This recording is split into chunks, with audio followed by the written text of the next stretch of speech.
ইদানিং টকশোগুলোতে জামাতের প্রতিনিধিরা একেবারে বিব্রতকর পরিস্থিতি তৈরি করছেন। কেউ প্রতিপক্ষকে প্রকাশ্যে গালি দিচ্ছেন, কেউ হুমকি দিচ্ছেন, আবার কেউ নাস্তিক বলে ফতোয়া দিচ্ছেন। এমনকি কেউ কেউ পর্দা নিয়ে অযথা বিতর্ক তুলছেন। সবশেষ দেশ টিভির এক টকশোতে বড় ধরনের ভুল করেছে জামায়াতে শ্রমিক ফেডারেশনের সহসভাপতি কবিত আবরার। উপস্থাপিকার প্রশ্নের জবাবে তিনি বলেন, জামাত ক্ষমতায় এলে মেয়েরা মেয়েদের সামনে নাচলে সমস্যা নেই। তার এই এক লাইনের বক্তব্য এখন ফেসবুক, ইউটিউবে ব্যাপক ট্রোল ও সমালোচনার শিকার হচ্ছে। আর এতেই বিব্রত হয়ে জামায়াতের শীর্ষ নেতারা ভবিষ্যতে তাকে আর কোনো টকশোতে না যাওয়ার পরামর্শ দিয়েছেন।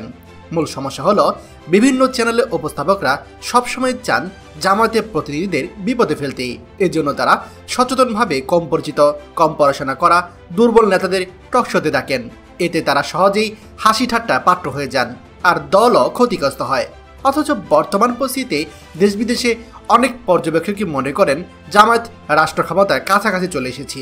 এমন অবস্থায় নেতাদের দায়িত্বজ্ঞানহীন মন্তব্য পুরো দলের ভাবমূর্তি ক্ষতি করতে পারে। তাই এখনই জামায়াতকে সিদ্ধান্ত নিতে হবে কারা টকশোতে যাবে আর কারা যাবে না।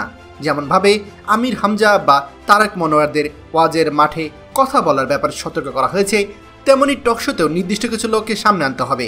এক্ষেত্রে ঢাকা বিশ্ববিদ্যালয় শিবিরে সাবেক সভাপতি মির্জা গালিব এবং জামায়াত নেতা অ্যাডভোকেট শিশির মোহাম্মদ মনিরকে মডেল হিসেবে দাঁড় করানো যেতে পারে।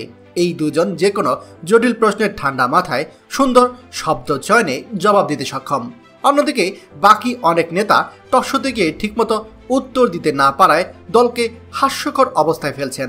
তাছাড়া শুধু দুজনের উপর নির্ভর করে থাকা যাবে না, আরও কিছু নির্বাচিত মুখ তৈরি করতে হবে। এজন্য জামায়াতের উচিত নিয়মিত টকশোতে অংশ নেওয়া নেতাদের ট্রেনিং দেওয়া, সেটা হতে পারে অনলাইন কিংবা অফলাইন। মির্জা গালিব ও শিশির মনির নিজেরাই এই প্রশিক্ষণের মেন্টর হতে পারেন। শিবিরের SM ফরহাদকেও ট্রেনার হিসেবে রাখা যেতে পারে। এরপর যারা প্রশিক্ষণ নেবে শুধুমাত্র তারাই টকশোতে অংশ নেবেন। তাদের গবেষণায় থাকতে হবে, নোট রাখতে হবে, স্ক্রিপ্ট বানিয়ে রাখতে হবে, যাতে হঠাৎ ডাক পেয়ে সেখানে গিয়ে কোনো ভুলভাল বক্তব্য না দেন। সম্প্রতি জামায়াত আরও কিছু ভুল করেছে, যেমন লোগো ইস্যু, যেটা ফাইনাল হয়নি সেই লোগো কেন মিডিয়ার সামনে আনা হলো, এতে বিভ্রান্তি তৈরি হয়েছে। আবার দুর্গাপূজার শুভেচ্ছা বার্তা নিয়েও বড় ভুল করেছে জামায়াত আমিরের ফেসবুক পেজ। আসলে এইসব পেস্ট অ্যাডমিনরাই দেয়। অসুস্থ ডক্টর শফিকুর রহমানের হাতে সময় থাকে না। তবে একটি ইসলামিক দল হিসেবে শুভেচ্ছা বার্তা এমনভাবে দিতে হতো যাতে ইসলামের মূল শিক্ষার সাথে সাংঘর্ষিক না হয়। শুধু শারদীয় শুভেচ্ছা লেখার বদলে নিরাপত্তার দাবি বা সাম্প্রতিক সম্প্রীতির আহ্বান দিয়ে শুরু করলে সেটাই অনেক বেশি প্রভাব ফেলত।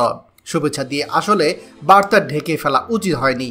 কমরেড মাহমুদও বলছেন, ইসলামের রাজনীতিতে জয়ী হতে হলে স্মার্ট প্রেজেন্টেশন জরুরি। উপস্থাপনা যদি স্মার্ট না হয় তাহলে বার্তাই হারিয়ে যায়। দিন যত যাবে জামায়াতকে নিয়ে ষড়যন্ত্র আরও বাড়বে। আওয়ামী লীগ, বিএনপি তো আছেই, সঙ্গে হেফাজত ও শরীয়তপন্থী গোষ্ঠীরাও সুযোগ খুঁজবে জামায়াতকে আক্রমণ করার। তাই কোনো বক্তব্য যেন ভুল না থাকে, মুখ ফসকে যেন অপ্রস্তুত কিছু বের না হয়ে যায়, এই বিষয়ে এখনই কঠোর নজরদারি জরুরি।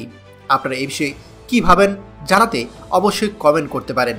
আর আমাদের এই চ্যানেলে নতুন হলে অবশ্যই আমাদের চ্যানেলটি সাবস্ক্রাইব করে বেল আইকন বাজিয়ে আমাদের পাশেই থাকবেন। ভালো থাকবেন। আসসালামু আলাইকুম।